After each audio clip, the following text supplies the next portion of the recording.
Comment recruter un commercial ou un prospecteur qui va te générer des rendez-vous en automatique pour ton agence SMMA?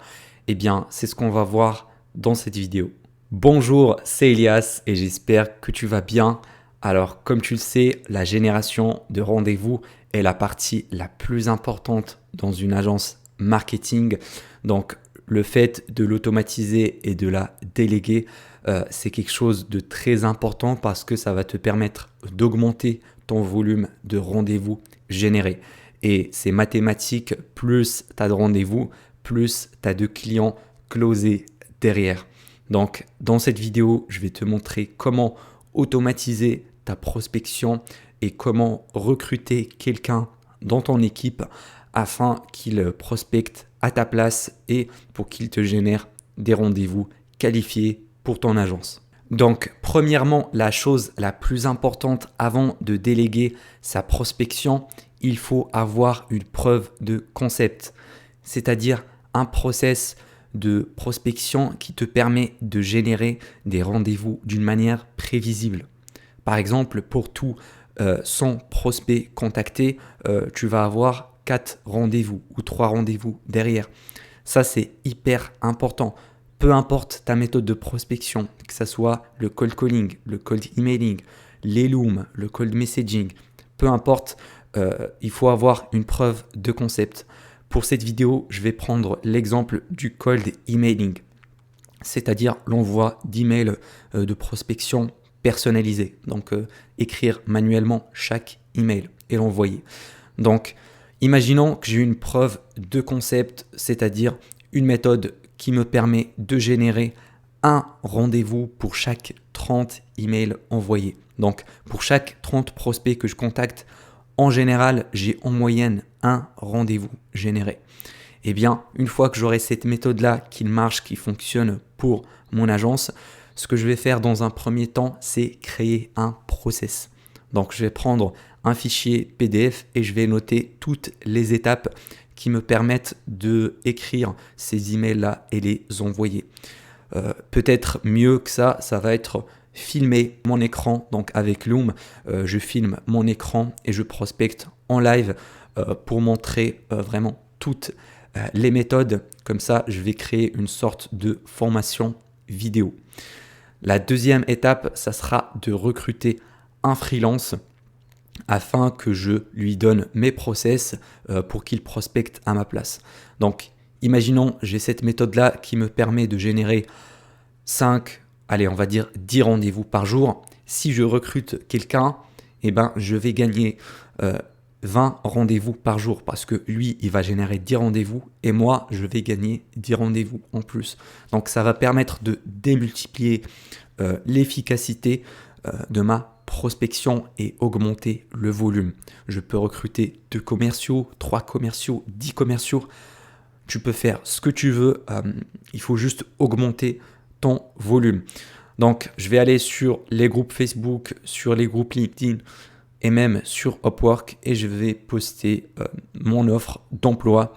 Donc, comme ça, je vais avoir plusieurs entretiens d'embauche avec des freelances.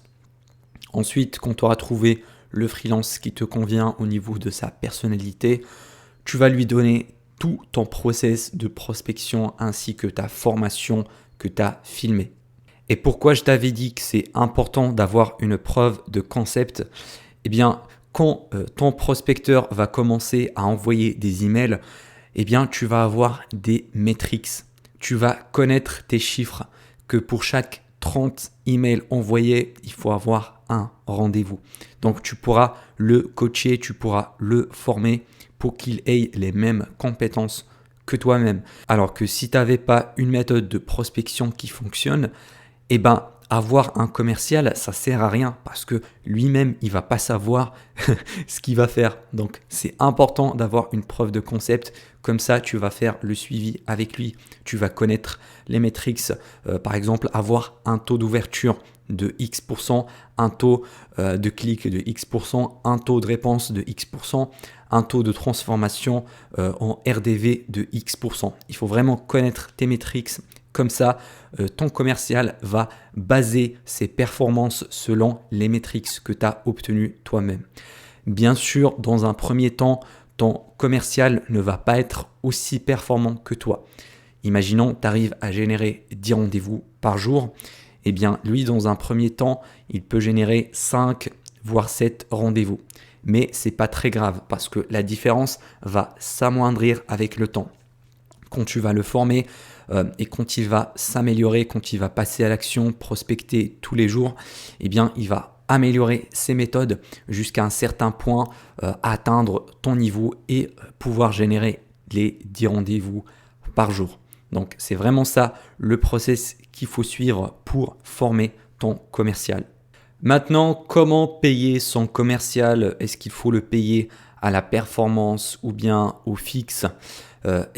Personnellement, je paye mon prospecteur 350 € par mois parce qu'il me fait également le lead sourcing et d'autres tâches dans mon agence. C'est tout simplement mon assistant virtuel. Mais je ne conseillerais pas de faire pareil. Je ne conseillerais pas de payer un commercial au fixe. Dans l'idéal, il faut le payer à la commission, c'est-à-dire un pourcentage entre 10 et 20% sur les ventes générées, c'est-à-dire sur la valeur du contrat que tu as closé. Comme ça, tu vas pouvoir recruter plusieurs commerciaux en même temps. Tu peux recruter 5 ou 20 commerciales. C'est la même chose parce qu'il n'y a pas un investissement dès le début. Ils vont être payés uniquement si tu arrives à closer un client derrière. Donc, je pense que c'est vraiment la meilleure méthode pour payer un commercial. Bien sûr, il y en a qui payent également par rendez-vous. Par exemple, un tarif fixe sur chaque RDV généré. Mais je pense que la commission sur le closing, c'est beaucoup mieux. Donc, je ne conseillerais pas du tout le fixe. Moi, comme tu le sais, je paye mon assistant virtuel un fixe parce qu'il me fait d'autres tâches également. Et la prospection, il le fait à côté comme un bonus en plus. Mais ce n'est pas un commercial à 100%. Donc, je conseillerais de payer à la commission et à former tes commerciaux en même temps. Comme ça, ils vont augmenter leur capacité ainsi que faire le suivi avec eux pour qu'ils s'améliorent au fur et à mesure. Donc, pour trouver un bon freelance, je te conseillerais de voir sa personnalité. Est-ce que c'est quelqu'un de débrouillard? Est-ce que c'est quelqu'un qui veut apprendre vite les choses? Si c'est le cas, eh bien, ça va être le candidat idéal parce que dans la prospection, il ne faut pas du tout être flemmard. Il faut vraiment être quelqu'un qui apprend les choses vite et qui passe à l'action. Donc, je pense que tu as eu une idée générale sur comment recruter un commercial et déléguer ta prospection. Comme ça, tu vas pouvoir démultiplier tes chances d'avoir des clients. Imaginons si tu prospectes, tu arrives à générer 5 rendez-vous par semaine et closer un client. Donc, ça fait un client par semaine. Et ben, si tu recrutes 5 clients, ça va te faire 5 clients par semaine en plus pour ton agence. Donc, c'est juste la meilleure méthode pour scaler ton agence, pour augmenter le chiffre d'affaires de ton SMMA. Après, bien sûr, il faut payer selon les performances. Ça dépendra également de ton taux de closing. Si ton tarif est de 2000 € par mois, tu ne vas pas payer la même chose que si ton tarif était de 500 € par mois. Donc, il faut toujours adapter ça selon le tarif de ton agence. Et puis, tu trouveras un cadeau offert dans le premier lien en description. C'est une étude de cas totalement gratuite si tu veux scaler ton agence SMMA. C'était Elias. À la prochaine.